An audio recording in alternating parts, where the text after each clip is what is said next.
자, 오늘 제목은요, 5번째 기적 시리즈 제목 한번 읽어볼게요. 시작. 장애물을 뛰어넘는 믿음. 자, 이제 이 제목을 좀 기억하면서 제가 착한 건 좀 소개할게요. 존 맥스웰 목사님이 쓴 실패를 딛고 전진하라 라는 이제 책이 있는데 아주 좋은 책이에요. 근데 이 책의 이제 주제가 뭐냐면, 목적지에 도착하게 하는 것은 재능이 아니라 포기하지 않는 믿음이다라는 것이 이제 큰 이제 주제예요. 그러니까 어느 사람들이 목적지를 우리가 정하잖아요. 어떤 신앙적인 목적을 정하든지 삶의 목적을 정할 때 우리가 생각할 땐 그 사람이 재능이 있기 때문에 재주가 있으니까 그렇게 목적지에 도착한다고 하는데, 그게 아니라 그 사람에게 포기하지 않는 믿음이 너무 중요한 재료라는 거죠. 그러면서 한 예화를 이제 들었는데, 사냥개 예화를 들었어요. 이 사냥개를 여러분, 우리가 보면 이제 우리가 훈련된 사냥개만 보기 때문에 모르지만, 사냥개가 태어나면서부터 사냥개는 사냥개로서의 훈련을 계속합니다. 그렇기 때문에 일주일에 한번 말씀드렸듯이 수십 마리의 개가 있는데도 이름을 부르면은 탁탁 튀어나가는 거예요. 그럼 멈춰 하면 안 나가는 거죠. 그래서 일반 개들, 여러분 집에 있는 개들은 그게 안 돼요. 여러분 그냥 누가 데려가도 그냥 가요. 근데 사냥개들은 태어나자부터 그렇게 훈련을 하기 때문에 주인의 목소리를 들어서 100마리가 있어도 주인의 톤과 음성을 듣고 자기 이름을 부르는 줄을 아는 거예요. 그렇기 때문에 곰 사냥을 할 때나 토끼 사냥 이런데 갈 때마다 위급할 때 멈춰 하면은 멈추는 거예요. 근데 일반 개들은 멈추지 못하죠. 자, 그게 이제 이 훈련개인데, 이 사냥개들의 훈련 중에 하나가 뭐냐면요, 토끼를 이제 쫓는 훈련을 어릴 때부터 하는데, 토끼를 쫓을 때 동료 개들이나 주위의 다른 것을 보지 못하게 천막을 쭉 통로를 친대요. 그래서 그 목적을 향해서만 가게 한다는 것이죠. 여러분 이해가 되시나요? 그러니까 사냥개들이 갈 때 동료들이 스톱하면은 일반 개들은 스톱하는 거예요. 동료가 아니라 목적을 향해서 가기 때문에 어떤 개들은 가다가 어떤 나무가 있거나 아니면 다른 개들이 지나가면은 멈추잖아요. 그렇죠? 여러분 기르시는 강아지들은 바깥에 나가면 어느 이제 아가씨 강아지가 오면은 이게 가잖아요. 보통 그러잖아요. 근데 이 사냥개들은 그게 안 된다는 거예요. 목적지만 향해서 가는 거예요. 그래서 이게 이제 일반 개하고 이 가문이 있는 개가 다르다, 이제 이런 건데, 그래서 어릴 때부터 긴 천을 사용해서 옆에 동료들이 보지 않도록, 개가 멈춰도 얘는 목적지를 향해 가는 거예요. 즉 다른 말로 하면 뭐냐, 장애물 때문에 목적을 잃지 않게 하는 것을 어릴 때부터 훈련하기 때문에 이게 가능하다라는 것이죠. 자, 오늘은 이제 중풍병자에 대한 말씀인데, 여러분이 아시는 대로 중풍병자는 많은 장애물을 뛰어넘죠. 그래서 오늘 말씀 제목이 장애물을 뛰어넘는 믿음이라는 제목이에요.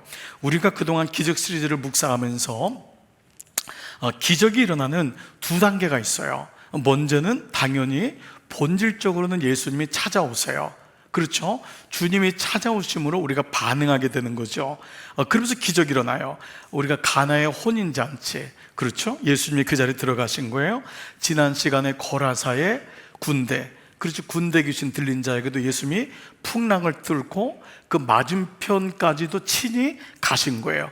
경계를 뛰어넘어서 그 한 영혼을 향해서 찾아가신 것이죠. 그러니까 본질적으로 기적은 예수님과의 만남, 주님이 내게 오시는 게 맞아요.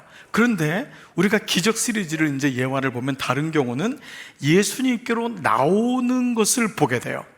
나병 환자 보세요. 그렇죠? 나병 환자가 주님께 나를 불쌍히 여겨주세요, 나온단 말이에요. 그리고 하인을 고치러 온 백부장도 보세요. 그렇죠? 백부장이 주님께로 나오잖아요. 그렇죠? 그 다음에 또 혈루병 걸린 여인도 보세요. 예수님 자기를 모른다고 생각했기 때문에 뒤에 가서 예수님의 옷길을, 그 옷수를 만지면서부터 역사가 일어나죠. 그러니까 본질적으로 모든 기적은 예수님과의 만남을 통해 이루어지지만, 나병 환자나 이방인 백부장이나 부정한 병이라고 생각했던 혈루병 걸린 여인들은 그야말로 여러 장애물들을 통과해서 예수님 만난 거예요. 본인 스스로도 장애물이 되었죠. 또 율법적으로 부정하다고 했죠. 사람들이 가까우면 돌로 쳐 죽이죠. 여러분, 이런 사건들을 보면은 믿음의 단계도 이와 같다는 것입니다.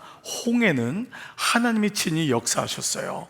그래서 갈라지죠. 그렇지만 요단강은 달라요. 요단강은 제사장들이 법궤를 메고 그 요단강에, 넘실대는 요단강에 발을 내디뎌야 돼요.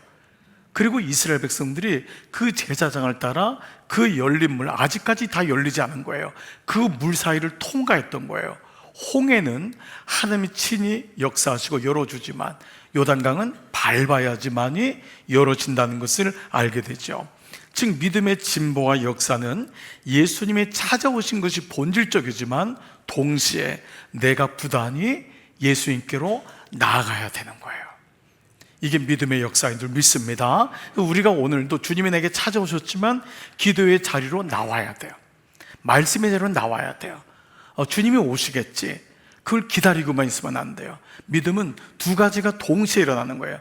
주님이 찾아오셨기 때문에 내가 주님께로 나가는, 여러분 이 두 가지가 여러분 삶에서 날마다 함께 이루어지기를 축복합니다. 히브리서 10장 19절 보면은 그러므로 형제들아 우리가 예수의 피를 힘입었어요. 그 다음에 뭐죠? 힘입은 것으로 끝나지 않고 성소로 들어가야 되는 거예요. 주님이 성령의 담력을 주신단 말이에요. 그럴 때 성소로 들어가 지성소 안으로 들어가는 거예요. 아멘. 지성소 안으로 들어가니까 거기서 어떤 역사가 있냐면 약속하신 이는 그분은 미쁘시니 그분의 성품, 요즘 시편 말씀이 뭐예요? 다윗이 계속해서 그분의 성품을 고백하고 있잖아요. 하나님의 신실하심, 그분은 미쁘시기 때문에 우리가 믿는 도리의 소망을 움직이지 말고 내가 할 게 뭐예요? 굳게 잡아야 돼요. 주님의 은혜를 부어주시지만 내가 할 영역이 있는 거예요. 그 다음에 서로 돌아보고 사랑과 선행으로 격려하는 거예요. 왜냐하면 밑에 자꾸 처지는 사람이 있는 거예요. 놔두면 처지는 거예요. 물에 들어가면 그냥 있으면 언젠간 빠지는 거예요. 헤엄을 쳐야 되는 거예요. 그래서 서로 격려하면서 모이기를 패하는 어떤 사람들의 습관과 같이 이 사람들은 그냥 있으면 은혜가 임하는 거예요. 뭐 굳이 갈 필요 있어? 주님이 내게 있는데, 내 안에 있는데. 우리 이런 마음 많이 있잖아요. 그게 아니에요. 모이는 사람의 어떤 사람들의 습관과 같이 하지 말고 오직 권하여 피차가네. 그러면 안 된다. 자꾸 기도의 자리에 나가야 된다. 말씀의 자리에 나가야 된다. 우리가 온라인 예배 드리면서 얼마나 많은 사람들이 믿음을 잃어버렸어요. 그게 한국교회를 흔드는 시험인 것을 우리가 비로소 알았어요. 온라인을 통과한 교회들이 지금도 성장하고 있는 걸 보는 거예요. 여러분 보십시오. 여러분 그렇기 때문에 믿음은 오직 피차 권하여. 여러분이 아까 우리 선교회장님들 모여서 이렇게 찬양했지만 동시에 여러분 사역팀들, 목장들 보세요. 권하지 않으면은 그냥 주저앉아 있는 사람들이 너무 많은 거예요. 여러분들이 자꾸 권하고 사랑으로 그들을 권면하고 그래도 일어나야 돼. 아무리 어려워도 다시 달려가야 돼. 아멘할 타이밍이에요. 아멘. 네, 그런 마음으로 정말 권해야 돼요. 권하지 않으면 아무도 권하지 않아요. 여러분 부모님 왜 부모님이에요? 그 권할 수 있는 게 부모님이니까. 물론 방식은 여러 가지가 있지만 지혜롭게 해야 되지만 이 권할 수 있는 건 누구냐면 사랑하지 않으면 권할 수 없는 거예요. 피차 권하여 그날의 가까움을 볼수록 더욱 그리하자. 두 가지 믿음의 기적의 단계가 있음을 보게 되지요. 자, 이제 이런 가운데 이제 중풍병자를 데리고 예수님께로 데리고 온 사람들이 있어요. 왜냐하면 여러분이 알다시피 이 중풍병자는 이 사람은 누워있는 들것을 들어야 되기 때문에 4명이라는 것을 우리가 알게 되죠. 기본적으로. 자, 그래서 이 사람들을 통해서 장애물을 뛰어넘는 믿음, 이것이 어떤 믿음인지를 한번 볼게요. 자, 첫 번째는 다 같이 한번 쓰면서 읽겠어요. 시작. 함께 협력하는 믿음. 한 번만 더요. 함께 협력하는 믿음. 네, 여러분 먼저 함께 협력하는 믿음이 어떤지 한번 볼게요. 자, 1절 같이 읽을게요. 시작. 수일 후에 예수께서 다시 가버나움에 들어가시니 집에 계시다는 소문이 들린지라. 자, 소문이 들렸어요. 그런데 중풍병자는 소문은 들려도 제대로 들을 수가 없겠죠. 그렇지 않아요? 집에만 계속 있는데 사지를 움직이지 못하는 게 중풍병자잖아요.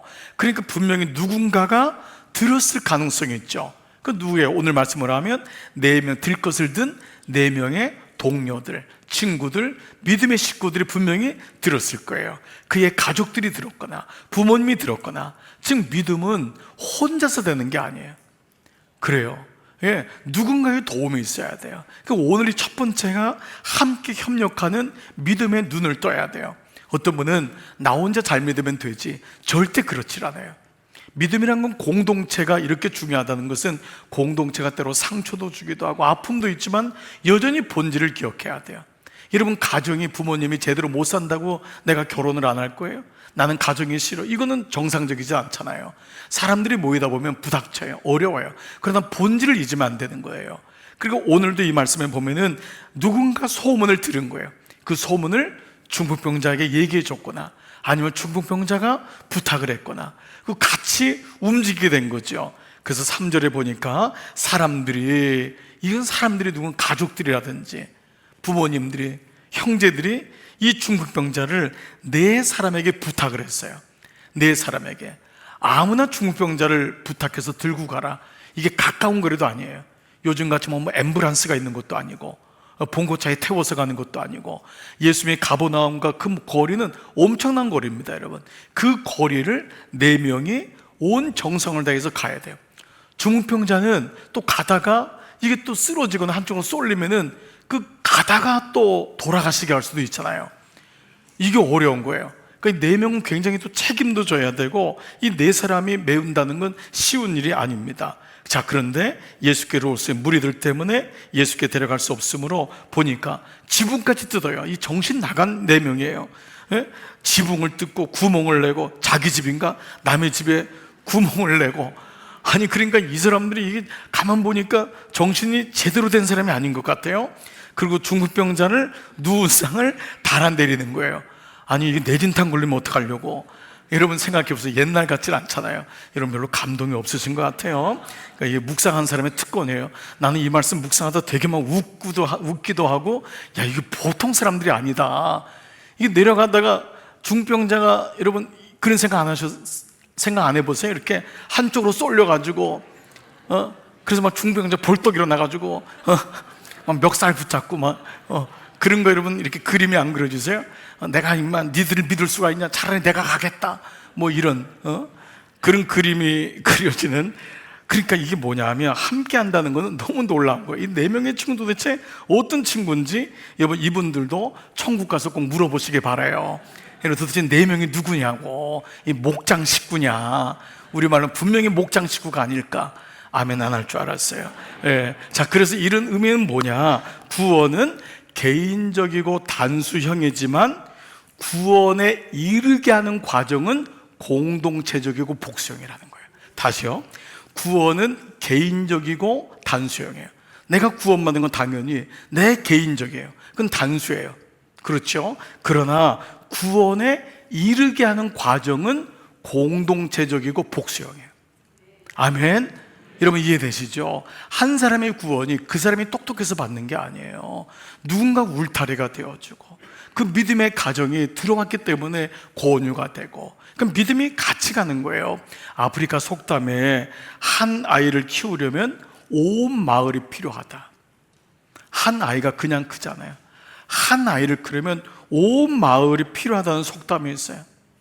한 명이 구원받는 데는 많은 손길이 필요한 거예요. 여러분 우리가 신학생도 없고 장학생, 여러분 이런 우리가 지금 이제 이런 마음들 나눌 때마다 여러분 목사 하나가 뚝 떨어지는 게 아니에요. 우리 부목사님들 보세요. 목사님들이 그냥 뚝 떨어졌어요. 어느 목사님들이 그 어린 시절부터 신학교 가면서부터 졸업하고 전도사님, 목사님 우리 교회 오기까지, 또 우리 교회에서도 여러분의 그 사랑과 마음들, 이런 모든 마음들이 모아져서 한 목사가 비로소 되는 거잖아요.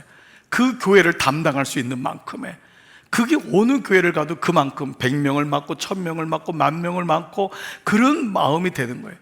그래서 여러분 우리도 신학생들을 어릴 때부터 그분들을 키워야지. 여러분이 어느 순간에 교회가 신학생 오면 되겠지, 목사님 오면 되겠지. 많은 교회들이 좋은 목사님을 원하지만 좋은 목사님을 키우려고 안 해요. 여러분 이것은 정말 어리석은 짓이에요. 여러분 목사님이 하늘에 뚝 떨어집니까? 여러분 자녀들을 키울 수 있는 목사님들은 더 정성이 필요해요. 예? 정말 그분 한 분들, 요즘 신학생 가는 분이 없잖아요. 여러분, 장로님, 권사님, 똑똑한 사람 다 의대 보내고 법대 보내고 경영학과 보내고 신학교 보내려고 하면은 우리 집에는 없는 것 같아요. 다 보낸 다음에 나는 제일 열받았던 게 삼형제 있는 집이에요. 한 사람은 로스쿨, 한 사람은 의대 보냈는데 얘는 공부도 안 돼가지고 그냥 신학교나 보내야 될 것 같아요. 그러니까 그 얘기 듣고 얼마나 열받아가지고 이런 말이 돼요? 그래서 여러분, 영국이나 유럽이나 미국은 일반 대학이 아니라 일반 대학을 졸업한 다음에, 그것도 워낙 신학교는요 법대나 의대를 공부한 사람이 신학교를 갔다고요. 그게 영국의 처음 출발이었어요. 그 정도 실력 있는 목회자들이 됐기 때문에 교인들을 인도하고 이단에 빠지지 않냐고 그렇게 교회가 섰던 거예요. 그렇습니다. 신학생 많이 계세요. 사람 하나 키운다는 건 이렇게 필요한 거예요. 그래서 구원에 이르게 하는 모든 과정이 공동체적이라는 거예요. 한 목장에서 한 사람이 처음 왔는데 그 한 사람을 키워내는 게 목자의 눈물, 목원들의 눈물이 있어야 돼요. 그분들이 예수 믿고 묵상을 가르쳐주고 1:1 양육을 가르쳐주고 목장에 들어가게 하고 예배에 빠짐없이 나오게 하고, 이 모든 과정이 그냥 되는 게 아니에요. 이게 없으면은 교회만 나와요. 그러다가 어느 날 없어져요. 한국 교회에 이런 사람들이 너무 많이 있어요. 그래서 우리 교회가 시스템을 만든 이유가 뭐예요? 목자들의 눈물, 목원들의 배려, 중보기도, 그게 있어야 된다고요. 그게 있어야 돼요. 제가 오늘도 우리 한 권사님 네 분이랑 얘기를 하다 보니까 그 목장에서 한 분이 어려운 얘기를 하니까 다 울고, 돌아보니까 왜 우는지도 모르고 그냥, 근데 그 마음을 들으니까 아빠들도 울고 엄마들도 울고, 그러니까 그게 목장이란 말이에요. 거기서 그분이 일어나고 그 사랑을 경험하고, 지금은 모르는 것 같은데 그거를 다 하는 거예요. 여러분, 이런 놀라운 협력한다는 거, 이게 믿음인 줄 믿습니다. 여러분 자신도 가만히 봐보세요. 여러분이 그냥 여기 장로님, 권사님으로 그냥 올 리가 없어요. 그래서 오늘 말씀에요, 달아내리다 이 말 있잖아요. 달아내리니, 여러분 이 말씀이요, 그 무리를 누운 상을 달아내린다. 이분이 칼라오라는 헬라 말인데요, 이 칼라오는 단순히 위에서 떨어뜨렸다는 말이 아니라 조심스럽게 내려보낸다는 뉘앙스를 가지고 있어요. 아주 조심스러운 칼라오는 이렇게 내려보낸다가 그게 아니라 마음을 다하여, 정성을 다하여 안전하게 정확하게 도달할 수 있도록 온 마음을 쏟는다란 말이에요. 그렇습니다. 본문에는 중풍병자의 믿음에 대해서 직접적으로 말하지 않아요. 그러나 오늘 예수님도 그들의 믿음을 봤다 그래요. 물론 중풍병자가 부탁을 했을 거예요. 그러나 어느 중풍병자는 말을 할 수도 없는 중풍병자도 있어요. 그러니까 이 네 명이 예수님이 그들의 믿음을 본 걸 보면은 중풍병자가 들어갈 수도 있지만 기본적으로 네 명의 친구들인 거예요. 그들의 믿음을 보고 이 구원이 임하였다라는 말씀으로 이어지는 걸 보죠. 이 네 명의 사람은 자신의 시간을 들여요. 그 먼 거리를 자신의 온 힘을 쏟아요. 돈이 들었을 수도 있어요. 먼 거리면 잠을 자고 여관을 들어갈 수도 있잖아요. 정성을 다해요. 그리고 그야말로 남의 집을 다 뜯는다는 건 뭐예요? 우리가 이 돈을 대겠다는 거 아니에요. 걱정하지 마라, 우리가 이 지분값 치료, 이 지분 수리비 다 주겠다는 거 아니에요? 그래서 그 사람을 예수님께로 데려옵니다. 여러분이 잘 아는 사람인자를 봐보세요. 사람인자는 그 자체가 뭐예요? 두 사람이 서로 기대고 있는 거예요. 어떤 사람도 혼자가 짝대기가 있는 게 아니에요. 두 사람이, 이건 상용문자라고 하잖아요. 사람은 두 사람이 기대고 있는 거예요. 서로 도와줘야 돼요. 한 사람이 넘어지면 밑에서 받쳐줘야 돼요. 그게 사람인자예요. 전도서 4장 9절 보면은 그 이제 이후에 이 말씀이 있어요. 두 사람이 함께, 시작. 두 사람이 한 사람보다 나음은 그들이 수고함으로 좋은 상을 얻을 것임이라. 원래는 제가 저 앞에 이 상을 가로치고 빼라고 하는 의미였는데 저게 답까지 저렇게 친절하게, 여러분 금요일 날은 다 피곤하기 때문에 아마 우리 방송팀에서 목사님 피곤한데 괜히 물어보고 하면 답도 안 할 거니까 그냥 답까지 쓸게요 해서 쓴 것 같아요. 우리 방송팀 훌륭해요. 아주 좋은 상을 얻을 것이래요. 좋은 상을. 두 사람이 한 사람보다 나은 게 좋은 상을 받는데요. 그 다음에 봐보세요. 자, 넘겨보세요. 혹시 그들이 넘어지면 하나가 그 동물을 붙들어 일으키려니와, 홀로 있어 넘어지고 붙들어 일으킬 자가 없는 자에게는, 혹시 기억하세요? 맞아요. 이거 어떻게 이건 또 비었어, 또 이건 또. 지금 비었어, 지금. 예, 지금 다 피곤한데 방송에서 그냥 써요. 그냥 다 피곤해 죽겠는데 자꾸 이렇게 물어보면은 화내, 짜증내. 그냥 뭐죠? 저게 화가 있으리라. 아니, 붙들어준 사람이 없으면 화가 있대. 내 옆에 나를 붙들어준 사람이 없으면, 이거 좀 강조법이잖아요. 불쌍하다는 거예요. 안 됐다는 거예요. 그 사람 너무 안 됐다는 거예요. 내가 넘어지는데 나를 붙들어줄 사람이 없어. 그리고 그 사람 너무 어렵다는 거예요. 여러분, 이게 정말 그 말씀 아니에요? 붙들어줄 자가 없는 자에게는 화가 있다. 그 참 우리가 이렇게 약한 거예요. 그래서 하나님, 첫 번째 믿음은 꼭 같이 가야 되는 거예요. 여러분, 누군가를 위해 기도해 주세요. 아멘. 또 기도도 받으시는 거예요. 같이 가야 되는 거예요. 목사가 아무리 뭐 잘나고 뭐 말씀 전하, 아니에요. 여러분, 목사는 기도를 받지 않으면 안 돼요. 불쌍히 여김을 받고, 성도들도 마찬가지. 여러분 다 마찬가지잖아요. 그 다음 구절도 한번 봐보세요. 또 두 사람이 함께 놓으면 따뜻하거니와 한 사람이면 어찌 따뜻하랴. 한 사람이면 패겁거니와 뭐죠? 두 사람이면, 전 또 답을 또 넣네 또. 그래, 마음대로 해. 그냥 두 사람이면 맞설 수 있다니 뭐죠? 삼겹살은 끊어지지 않는다. 자, 삼겹살은 끊어지지 않는 거예요. 그래서 오늘 이 말씀 그대로인 거예요. 신명기 32장 3절도 보세요. 자, 어찌 하나가 천을 쫓으면, 그 둘이면 몇을 쫓아야 돼요? 아니, 어떻게 둘이 만을 쫓아요? 하나가 천이면 둘은 2천을 쫓았잖아요. 근데 뭐죠? 만을 쫓는데요. 이게 시너지예요. 시너지. 에너지는 나한테서 나오는 건데, 시너지는 together, 더불어, 함께. 이게 놀라운 거예요. 참 정말 놀랍죠? 여러분, 이 말씀이에요. 그래서 로마서 8장 28절에도 성령의 사역에 대해서도 우리가 알거니와 하나님을 사랑하는 자 곧 그의 뜻대로 부르심을 입은 자들에게는 다 같이 모든 것이 합력하여 선을 이룬다. 아멘. 성령이, 로마서 8장은 성령장이거든요. 성령이 우리 안에 오면은요, 합력하게 돼요. 분열됐던 마음, 나눠졌던 마음이 어떻게든지 모아지는 거예요. 합력해서. 그 주님이 그렇게 우리를 합력해 선을 이루는 거예요. 사랑하는 여러분, 첫 번째, 이런 믿음의 단계, 장애물 중에 함께 협력하는 믿음이 여러분 안에 일어나기를 축복합니다. 그래서 여러분, 어려울 때 중보기도 부탁하는 건 부끄러운 게 아니에요. 여러분, 그거 순간적으로 그냥 우리 집 그냥 몰라도 되는데 이거로 넘어가지 마세요. 아니면 최소한 그게 안 되면 목회실이라도 기도를 부탁하세요. 그게 지혜로운 자예요. 그게 기도 안 하고 통과한 게 정상이 아니에요. 그때는 언제 기도를 부탁해요. 자꾸 기도를 부탁하고, 그리고 우리 교회 중보기도에 있는 분들은요, 그거 가지고 나가서 얘기하고 그런 수준이 아니에요. 기도들이 계속 올라오기 때문에 그거 얘기하고 무슨 일이 있고 이런 사람은 아무도 없는 거예요. 여러분, 기도 제목을 나누고 부탁할 때는 SOS를 치기도 하고, 아이들이 지금 중요한 시험이 있으면 SOS를 치세요. 기도를 부탁하고, 그런 마음들을 여러분 나누셔야 돼요.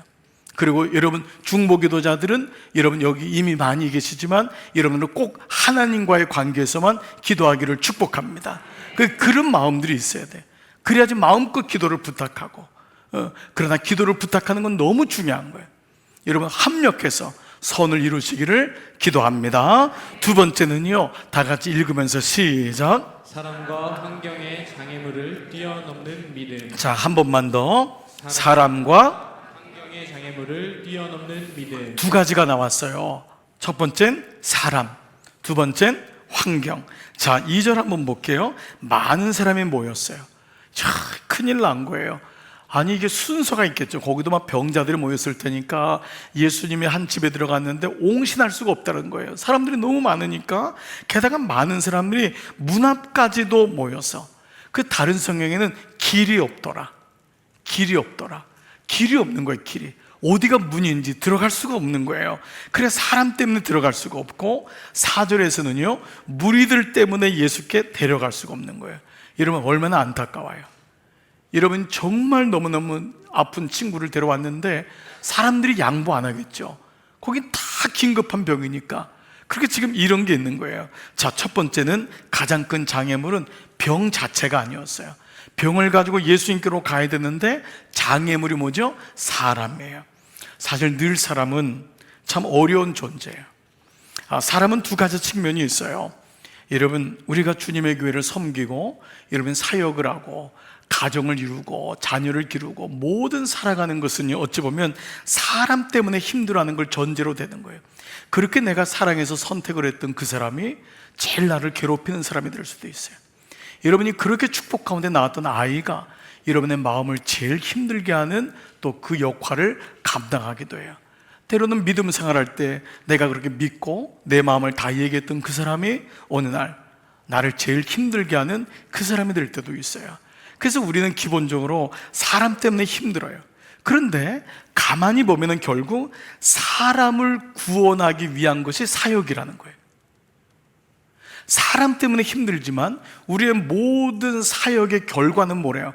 그 사람을 구원하기 위함이에요. 그렇죠. 그러니까 사람이란 말이 그 사람 똑같은 사람은 아니지만 사람이란 존재가 힘든 존재지만 그럼에도 불구하고 모든 구원은 하나님이 나 같은 사람을 통해서 그 영혼을, 사람을 구원한다는 거예요. 그렇기 때문에 사람에게 여러분이 상처를 받고 어려움을 겪었을지라도 다시 그리스도인이라면 우리는 사람에 대해서 잘 관찰하고 통찰력을 가져야 돼요. 사람이 힘들다고 사람을 포기하면 우리는 사람을 구원할 수가 없어요. 이미 선입관이 들어와 있기 때문에 나는 교회만 다니면 되지. 여러분, 하나님은 우리를 통해서 사람들이 구원받기를 원하시는 줄 믿습니다. 이게 목적이에요. 절대 하나님은 예배만 드리라고 안 했어요. 너를 통하여 하나님의 구원이 이루어지기를 원하는 거예요. 너를 사람 낚는 어부가 되게 하리라. 이게 주님의 목적이에요. 나를 따라오라가 목적이 아니에요. 나를 따라오라가 아니에요. 따라오는 목적은 내가 너희를 어부가 되는 것이 아니라, 고기 낚는 어부가 아니라, 돈 버는 사람이 아니라 모든 이 과정을 통해서 너희가 사람을 낚는 거예요. 사람을 구원한단 말이에요.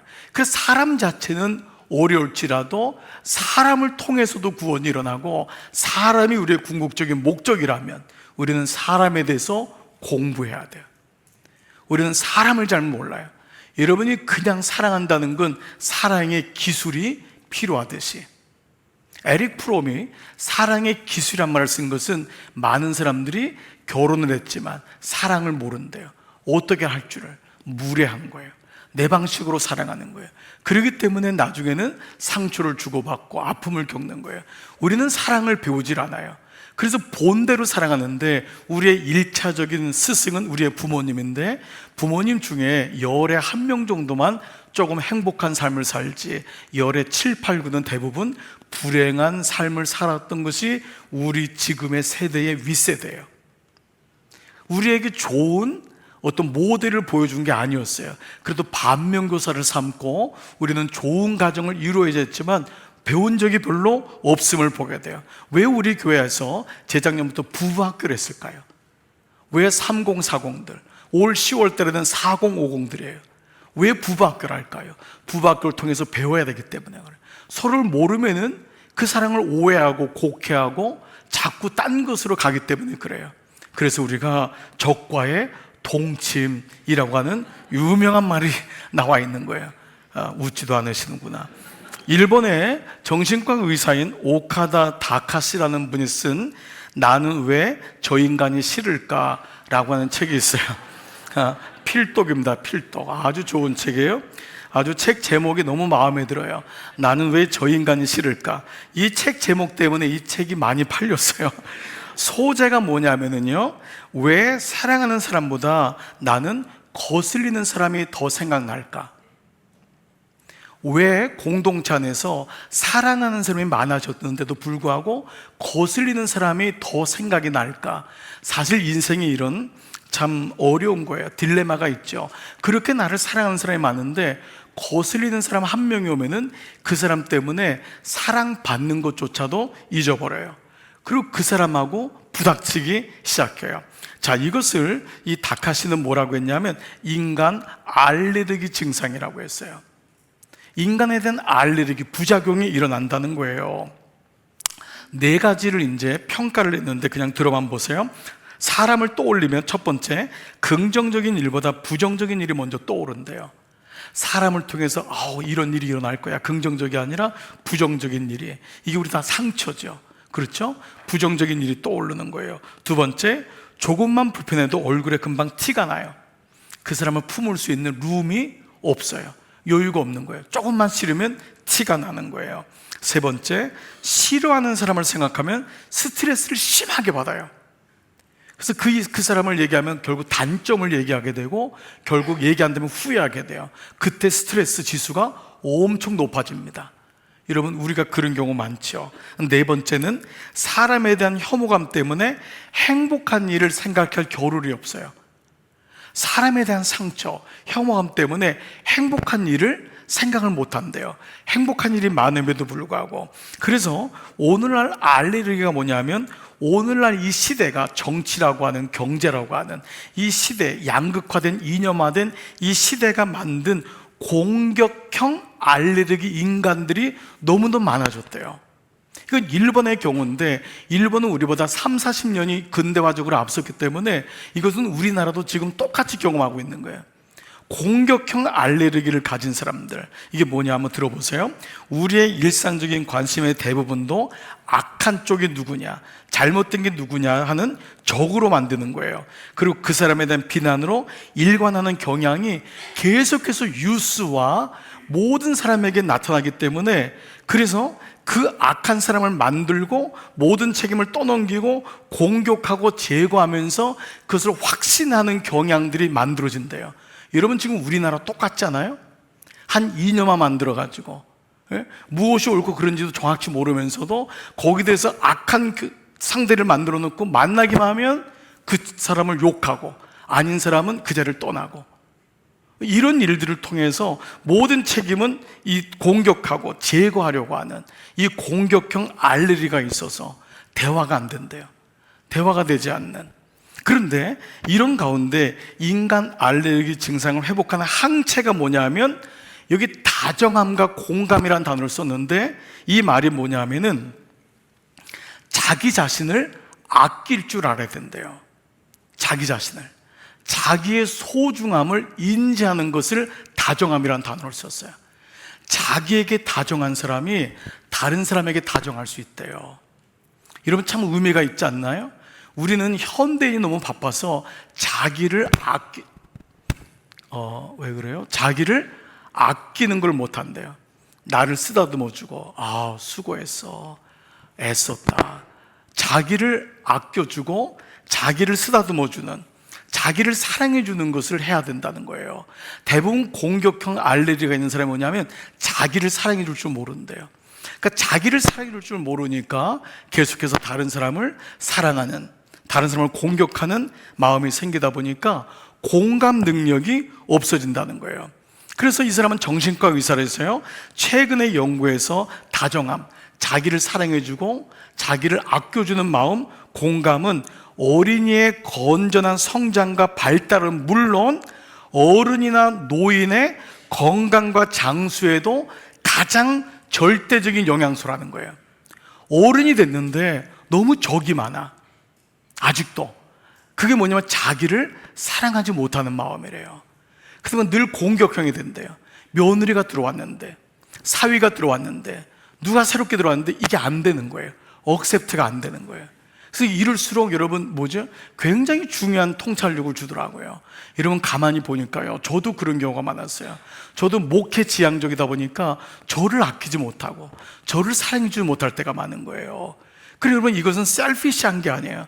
나를 아껴주고 나에게 보상을 줄 줄 알고 참 수고했다, 그 마음, 주님이 물론 그 은혜를 주시지만 그 마음에서부터 자기를 과도하게 몰아붙이지 않고, 왜 그것밖에 못해? 스스로에 대해서 점수를 낮게 주는 것이 아니라 스스로의 셀프 에스팀을 높인다는 것이죠. 우리는 실제로 많은 부분에서 사람과의 관계에서 깨지는 이유는 엄밀하게 자기 자신으로부터 본다는 것이죠. 어렵지만 이 말씀을 한번 여러분 생각해 보시기 바랍니다. 부목회자 시절에 함께 사역했던 전사님이 계셨는데, 이분은 서울 음대를 나오셨어요. 저보다 나이가 2살이 많은데 나중에 목회를 이제 미국에 와서 신학교를 공부하셨어요. 그런데 늘 안타까운 게, 저 그냥 마이크 하나 좀 주실래요? 그 너무 안타까운 게 뭐냐면, 이분이 그 목사 이제 교인들하고 이제 인사를 하는데 인사를 못 하시는 거예요. 늘 그냥 어디 갔나 제가 찾으면은 방에 혼자 계세요. 왜 그러냐니까 사람이 둘이 없대요. 근데 목사인데, 목사가 될 사람인데 사람이 둘이 없대요. 왜냐하면 부모님한테 너무 많이 맞았어요. 잘한다는 말을 한 번도 못 들었어요. 서울 음대 성악과를 갔는데도, 그리고 맨하탄 음대를까지 졸업했는데도 그 마음이 안에 있었어요. 겉으로 오면 너무 자신 있고 너무 멋있는 사람인데 그 안에 인정받지 못하고 사랑받지 못한 마음이 어느 날 교우들을 볼 때 저 교우가 나에게 뭐라고 하면 어떡하냐. 그래서 그분에 대해서 참 많이 얘기하고, 그 다음에 섰을 때만 너무 잘했다, 너무 잘했다, 우리 1부 때 섰으니까 2부 때도 가자, 3부 때도 가자. 그랬더니 이제 경험들을 서로 나눴던 것을 보게 됩니다. 사랑하는 여러분, 첫 번째, 이 나병한 이 중풍병자는 사람의 장애물을 뛰어넘는 거예요. 여러분, 우리가 한번 이 마음 가지시고 여러분 다시 한번 여러분 마음을 잘 추스르기를 축복합니다. 두 번째는요, 장애물이라고 하는 문이었어요. 환경입니다. 사람과 환경의 장애물이죠. 자, 문에 사람들이 너무 많은데 길이 없다고 했거든요. 자, 그런데 보통 사람 같으면은 문이 없으니까, 문에 들어갈 수 없으니까 오늘은 안 되겠다 할 수 있잖아요. 그런데 여러분, 이게 놀라운 게 있어요. 이 4명이요, 목적이 아닌 방법을 바꿔요. 이게 장애물, 환경이에요. 환경을 탓하지 않는 거예요. 목적이 아닌 방법을 바꿈으로 예수님께로 나가는 방법을 만들어냅니다. 그게 바로 지붕을 뜯어요. 여러분, 이건 그대로 적용하지 마시기 바랍니다. 여러분, 우스개 얘기지만 여러분, 이 말은 목적이 분명하니까 방법은 얼마든지 바뀔 수 있는 거예요. 대부분 환경에 오면은 운이 따르지 않나 보다, 이번엔 아닌가 보다, 그렇지 않았어요. 당시 팔레스타인 지붕이요, 흙과 나뭇가지로 만든 이 평평한 지붕이었잖아요. 그렇지만 굉장히 견고했대요. 왜냐하면 팔레스타인은 바람이 세고 비가 갑자기 내리는 경우들이 있었기 때문에 그게 견고한 지붕을 뜯어낸다는 건 보통 일이 아니라는 거예요. 그리고 침상을 달아내릴 정도의 구멍은 구멍이 아니에요. 이건 지붕을 다 뜯는 거예요. 나는 이 말씀이 지붕을 다 뜯었다 이렇게 번역해야 될 것 같아. 온전히 지붕을 다 뜯는 거예요. 구멍 뚫어가지고 여러분, 이거 들 것을 내릴 수 있나요? 수직으로 내려야 되죠. 그러려면 또 이것도 웃기는 건데, 또 중풍병자가 이렇게 매달려 있어야 되잖아요. 그림이 안 웃기나? 나는 왜 이렇게 웃기지? 그게 아니잖아요. 지붕을 쭉 다 내리려면은 얼마나 힘들겠어요. 자, 그래서 오늘 보니까 4절의 후반절, 그 계신 곳에 맞아요. 지붕을 뜯어, 구멍이라는 단어가 나는 마음에 안 들어요. 구멍을 내서 이거 못 들어가는 거예요. 지붕을 다 뜯어야 되는 거예요. 중풍병자 누운 상을 달아 내렸다. 우리 앞에도 환경의 문제는 언제나 있었어요. 여러분, 경제적인 문제, 건강의 문제, 나이의 문제, 사람이라는 모든 환경의 장애물이 있는 거예요. 그러나 믿음은 문이 막혀도 지붕을 찾고 마침내 예수님께로 나오는 줄 믿습니다. 그래서 5절에 보니까 놀랍게도 예수께서 그들의 믿음을 보시고, 이 4명이 너무 귀한 거예요. 그런데 이 보시고라는 단어가 너무 귀한 단어예요. 이 말이 헬라어로 이돈이라는 거예요. 이돈. 말이 재밌죠? 이돈. 알파벳으로 이제 음역을 딴 게 이돈이라는 헬라 말인데, 이 말은요, 완료형이에요. 이 말은 분사형으로 그 순간에 본 게 아니라 주님이 뜯는 것부터 내리는 모든 과정을 다 지켜봤다는 거예요. 뜯는 것부터 주님은 보신 거예요. 여러분, 지붕 뚫을 때 어떻게 예수님 그걸 안 보시겠어요? 이제 뭐지? 막 소리가 들리는데 구멍이 조그만 게 나기 시작해. 점점 넓어져. 그러더니만 뭔가 했더니만 들것이 내려와. 여러분, 웃기지 않으세요? 재밌죠? 들것이 내려오는, 이걸 보면서 예수님이 그걸 다 지켜왔다가 이돈이에요. 모든 걸 다 지켜본 거예요. 무슨 말이냐면 장애물을 뛰어넘는 모든 과정을 지켜봤다는 거예요. 이걸 보고 뭐라고 했냐면 그들의 믿음을 보시고 라고 말씀한 거예요. 그렇습니다. 사랑하는 여러분, 오늘 우리에게는 사람에 대한 아픔이 있어요. 그렇죠? 저도 마찬가지고 여러분 모두가 다 그래요. 환경에 대한 것도 있어요. 이런 환경 때문에 얼마나 많이 어려웠어요. 그러나 오늘 이 말씀을 보면은 결국 주님이 뛰어넘을 수 있다는 거예요. 뛰어넘어 보라는 거예요. 분명히 목적이 아닌 방법을 바꿀 수 있어요. 그러니까 오늘 이 말씀을 통해 다시 우리가 주님께로 나간다면은 여러 방법이 좀 길이 막히면 다른 문이 열리는 거예요. 우리는 플랜 B라고 그랬잖아요. 그렇죠? 하나님이 어떤 방법으로든 그 방법들을 이루시기 때문에 이런 포기만 안 하면, 존 맥스웰의 책 첫 번째 뭐라죠? 재능이 아니라 포기하지 않는 믿음이라고 했어요. 주님 제게 이 믿음을 주시옵소서. 세 번째는요, 다 같이 읽어볼게요. 시작. 죄와 불신앙을 뛰어넘는 믿음. 자, 한 번만 더요. 죄와 불신앙을 뛰어넘는 믿음. 자, 놀랍게도 예수님은 병부터 고치지 않으세요.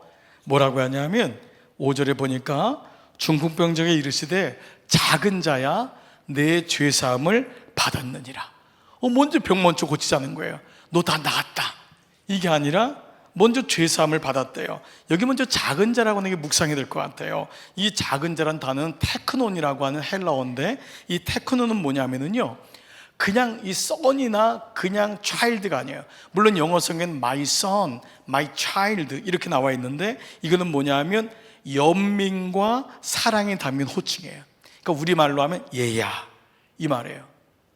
얘야, 아이야 이 말이에요. 그러니까 우리 부모 눈에는 다 그렇게 보이잖아요. 아이야, 얘야. 그 마음에 안타까움, 어떤 연민, 그 말이 있는 단어가 바로 테크논, 작은 자라는 거예요.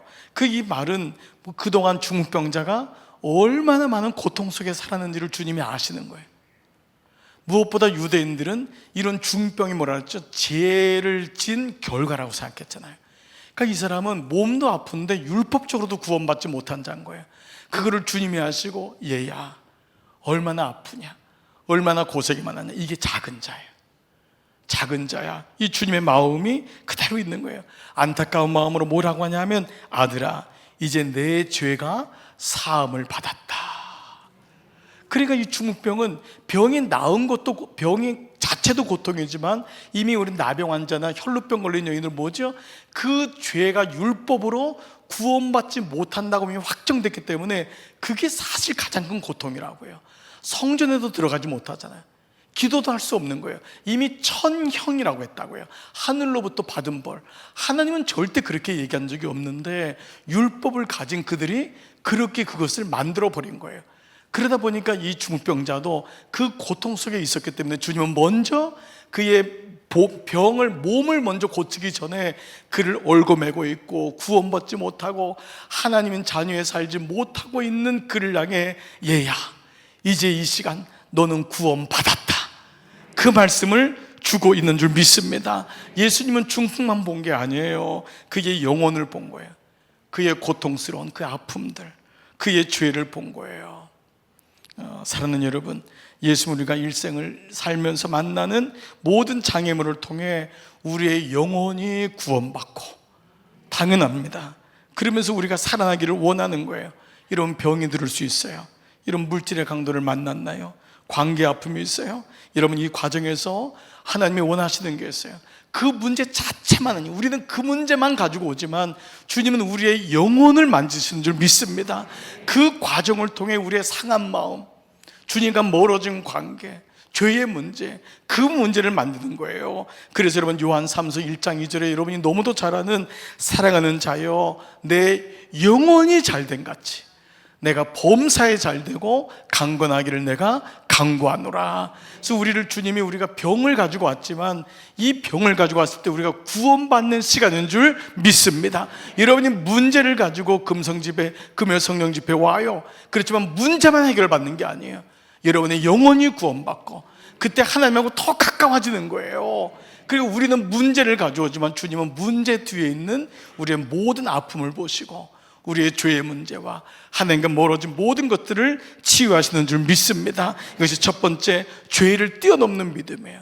그리고 두 번째는 불신앙이에요. 하지만 서기관들은 예수님을 믿지 못해요. 9절 한번 볼게요. 시작. 중풍병자에게 내 죄사함을 받았느니라 하는 말과 일어나 내 상을 가지고 걸어가라는 말 중에서 어느 것이 쉽겠느냐. 네, 이 서기관들이 모여가지고 뭐야?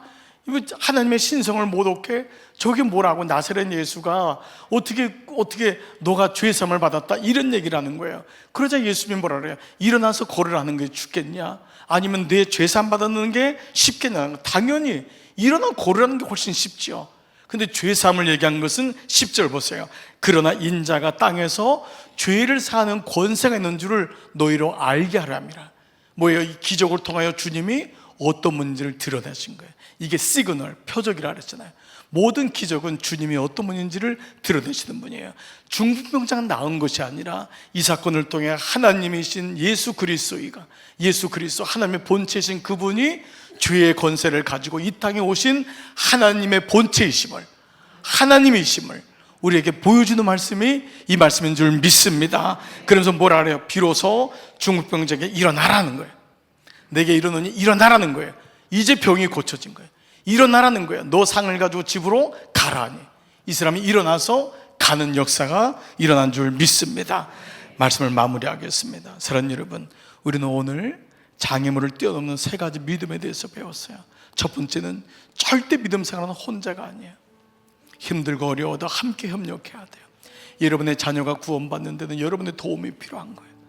남편이 아내를 도와줘야 되고, 아내가 남편을 돕고, 목원이 목원을 돕고, 권사님들이 집사님을 도와줘야 돼요. 함께 협력해야 돼요.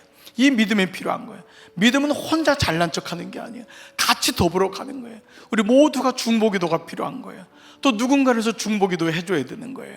늘 그 영혼이 떠올리고, 그 영혼이 잘 돼야 되는데, 그 영혼이 구원받아야 되는데, 그 마음을 가진 사람, 이 마음이 너무 귀한 거예요. 두 번째는 사랑과 환경을 뛰어넘는 믿음이에요. 사랑하는 여러분, 사람 때문에 아파하는 분이 계세요. 오늘 금성지 기도의 자리 지킨 건 너무 잘 지키신 거예요. 여러분이 기도해야지만이 사람을 뛰어넘어요. 그때 하나님이 지혜를 주세요. 그래서 사람에 대해서 공부도 하게 되고, 관찰도 하게 되고, 배우게 되거든. 그게 사실 믿음 생활이에요. 믿음 생활은 그냥 믿습니다고 끝나는 게 아니에요. 내게 주신 사람을 통해서 영광 받으려면 그 사람과 오랫동안 관계를 유지할 줄 알아야 돼. 좋은 친구를 만들어야 돼. 하나님이 아무리 좋은 사람 줘도 여러분이 그 사람하고 좋은 친구가 안 되면 그 좋은 사람을 놓칠 수 있어요. 그러면 내가 겸손해지고 기도하고 내 마음을 낮추고 그 사람을 늘 격려해주고 기도해주고 그런 마음이 될 때 오랫동안 같이 가는 거예요. 환경이라는 것은 언제든지 우리를 힘들어요. 여러분 지금은 또 환경 때문에 여러분 우겨싸임을 당한 분이 있을 거예요. 오늘 여러분이 선포하고, 여러분 큰 산아 내가 무엇이냐, 수르바벨 앞에서 평지가 되리라. 오늘 그런 선언의 기도가 필요한 거예요. 오늘 새벽 규태가 뭐예요? 선포에 대한, 다윗이 선포했다 그러잖아요.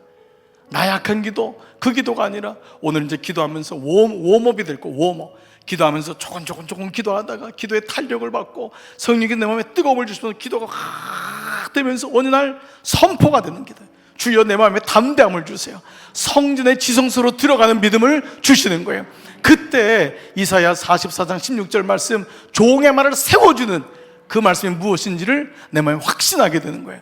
여러분 이 은혜가 있기를 축복합니다. 마지막 세 번째, 내 죄와 불신앙을 뛰어넘는 믿음으로 달려가는 여러분 기적의 주인공이 되셔서 오늘도 함께 기도할 때 성령의 충만함이 여러분 이 자리에 임하기를 축복합니다. 아멘.